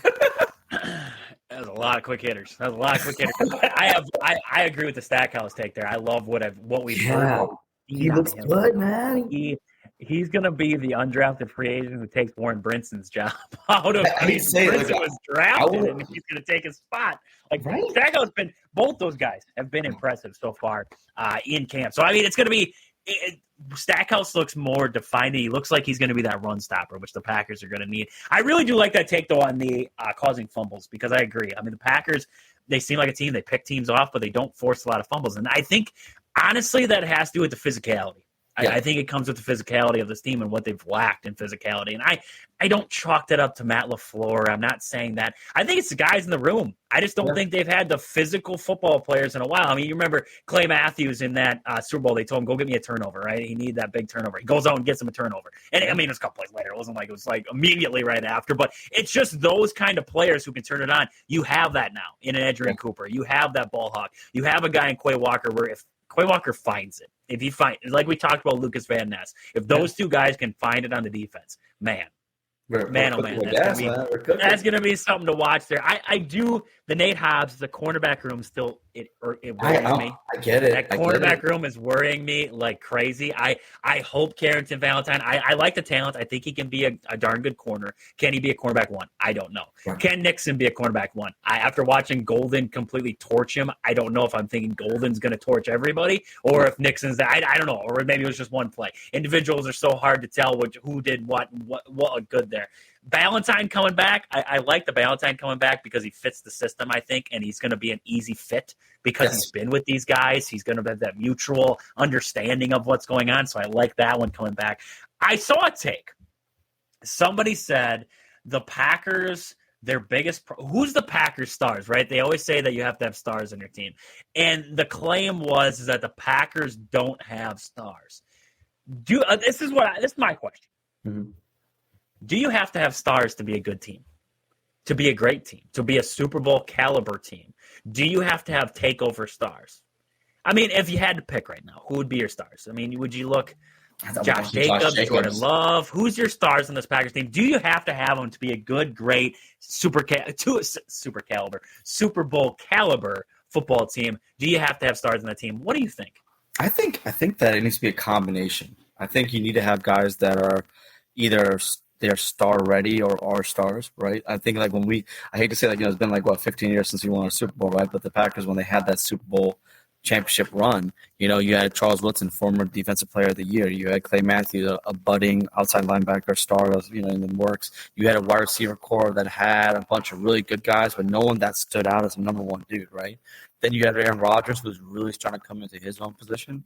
Their run game, I mean, you had a 6th-round pick out of University of Buffalo, James Starks, coming in there and taking over the running back reins and help kind of give us a running game that we kind of had and didn't have in Brandon Jackson, right? I feel like that's just that was just that's the last time the Packers won the Super Bowl. But when you do look at some teams, I think Philadelphia is like the outlier because they do have stars up and down that roster. I mean, I think when you look at that team, I feel like it's not maybe a true realistic perspective when it comes to teams that have star power and also can become Super Bowl champs. Because if you do go back, the years previous, there were teams that had some pretty good players, but they weren't like up and down the roster was just stacked with players. Like the Eagles are, unfortunately, that's just how they're built, right? And for us, I feel like we have that with Josh Jacobs and Xavier McKinney. I do believe we have those stars on both sides, and we have guys that are coming. I think Jordan Love is on his way to becoming to that next top 5, top 10 quarterback. I truly do believe that. I feel like there are makings in Golden, which I know might be a hyperbolic, but that way that guy just moves. I can't wait to see him in preseason. And I just can't wait to see him against competition that's not the Packers and just see if he's able to do the same things he's been doing in training camp and OTAs and everything else. On defense, Rashawn Gary is supposed to be that guy, right? And Kenny Clark kind of was that guy up until last year. I feel like those guys haven't gone away. And like I said previously, Carrington Valentine, just don't be surprised if he becomes CB1. I truly think that he has the skill and the moxie to do it. Is he great in run defense? Not so much, but maybe he worked on the offseason. He did get bigger, they said, right? Yep. So I guess my biggest thing too is, that team has a lot of young developing talent. And the question is going to be are they able to take that next step? Because that's going to be the difference between us being a playoff team and us being a Super Bowl team. Yeah, and don't forget about a guy like Edrin Cooper. Edrin Cooper. He could be the best. He could be the best linebacker, one of the best, if not the best pass rusher. Look, they're talking about as a defensive player of the year.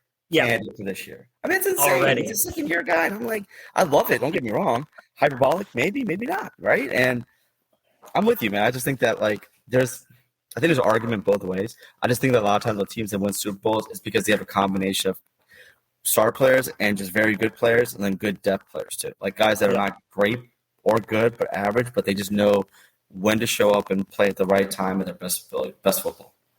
Well, last year Frederick Cooper too was the limited snaps. I mean, he was limited with injury and everything like that. He was out. So what he was able to prove in that, oh goodness, it was just, unreal there. And I touch into that defensive line, and I think that's where people kind of look at the Packers and they're like, they don't have it on the defensive side. Because when you look at all these other teams who are, your Super Bowl caliber, you have that guy on the defensive line, the Chris Jones with the Kansas City Chiefs there. You have, Zach Bond coming off the edge there for the Eagles. I mean, you have all these different pieces around. I'm forgetting the guy, Jalen Carter. That's the guy I'm thinking of for the Eagles. Right? Go. Guy in Zach Bond, but Jalen Carter coming up middle there with the Eagles. You just have these. You look across the line, and your Super Bowl caliber teams. Aiden Hutchinson going to be coming off there for the Lions coming up this year, and then Van Ginkel for the Vikings. I mean, how many? You could go through the laundry list. Everybody has that one bona fide great pass rusher. Yeah. What did the Packers? What did they lack? Eagles have like 3, right? Like they have 3. Like they had like Nolan Smith.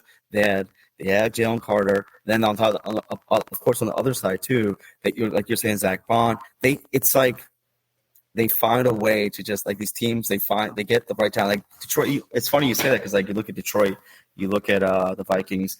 Vikings went and got Greenard, right? They're like Hunter. Then you got the Lions who have Hutchinson, but opposite Hutchinson. Yeah, they went and picked up Marcus Davenport, but he really hasn't lived up to his first round grade, right? And I feel like the Packers, if they can get what they expect them to get out of Devontae Wyatt, Lucas Van Ness, and Rashawn Gary, we're good. I think we're good. I mean, people forget Brenton Cox was an undrafted free agent who is literally probably was a 5-star recruit coming out of college who had every God-given ability in the world. He just unfortunately had some unfortunate situations at Florida and Georgia. But again, he played for 2 SEC schools that had amazing defenses, and he's right now second on the depth chart behind Lucas Van Ness. So I'm with you. I just think that the talent is there. We just, unfortunately, because of the way the season ended last year, because at the end of the year we didn't play very well, and then against Philly we looked really bad. People were kind of sleeping on not just the Packers as a team, but also talent-wise too. I can see the argument. I don't like it, but I see it. No, yeah, I agree, and that's it's a bona fide, like, legit argument. It's why this past offseason we were looking and saying we need a bona fide pass rusher. Yeah, because 100%. we looked at what they had, and we look at opposing teams, and it's like, what do they have that we don't? Even the Steelers. Why did the Steelers stay relevant? Look at what they got on the defensive front coming at you with T.J. Watt. I mean, you can look across there and say, why was this team good? They had a pass rush. They had a good pass rusher in there that made everybody better. What did the Packers lack? A good pass rusher to make everybody better. So, Albert, I got to run here. We got to wrap up the show here on the backside of the ad break. But let me know, let everybody know where to find you out there across social media, where they can find your stuff there about everything Packers. Yeah, sure. I was going to say you can find me on Twitter at AMAR3455.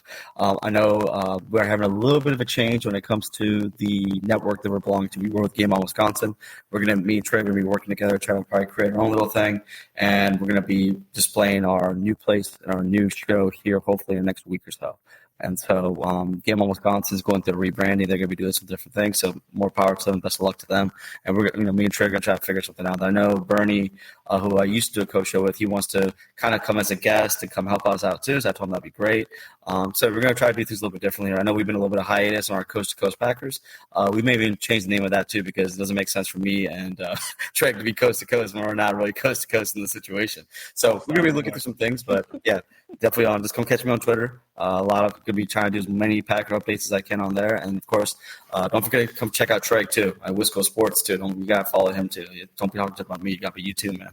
Oh yeah. Thank you for the shout out. Thank you for the shout out there. Make sure you're checking them out. And like he said, we're gonna have stuff coming across for you guys once Packer season gets rolling up. We're gonna next couple of weeks, we'll have something figured out there. We'll announce it across social media and make sure you guys are included. So thank you as always, Ummer. I'm gonna come back here, backside of the ad break. We're gonna break it for the day. We're gonna get out of here for the day here as we wrap it up here on this Wednesday. We'll be right back here after this quick commercial break.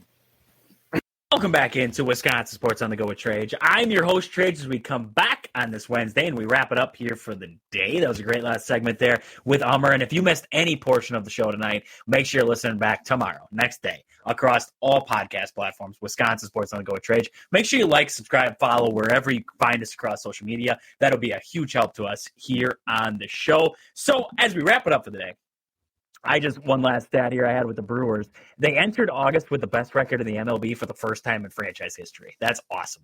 That's crazy to think in franchise history. They have the best record in the MLB for the first time in franchise history. And there's some, decent teams that they've had in the past, and this is the first time that they've had the best record entering into August. So that is awesome to see there. The Brewers have a couple of important series coming up here for them. They don't, I believe it's not that Cubs series coming up yet. I just lost my page and I came back to it here. And they are going to have, after they wrap up the series with Atlanta, they're going to be taking on the New York Mets over the weekend. And then they're going to have Pittsburgh next week before we talk again. Followed by that, they have the Reds, who are beating up on the Cubbies right now for us. And then they're going to be taking on the Cubs in that 5-game series there. So they have a couple of important series coming up here as we get into the middle of August and we roll into September. So some exciting stuff happening in Brewer baseball right now. Exciting stuff in Wisconsin sports right now. If you missed any portion of the show, make sure, like I said, you guys are listening back, podcast platform, Wisconsin Sports on the Go with Trage, across all podcast platforms there, iTunes, Spotify, wherever you get podcasts there. So with that, that's about all I got for today. We're wrapping up. We got 2 hours down. We don't have a third hour to get to, but maybe soon. So we'll see how that goes. We'll talk to the station, see if they get us 3 hours here. But with that, this has been Wisconsin Sports on the Go with Trage. Thank you all for tuning in. I hope you guys enjoy the rest of your Wednesday. But until I talk to you guys again next Wednesday, see ya!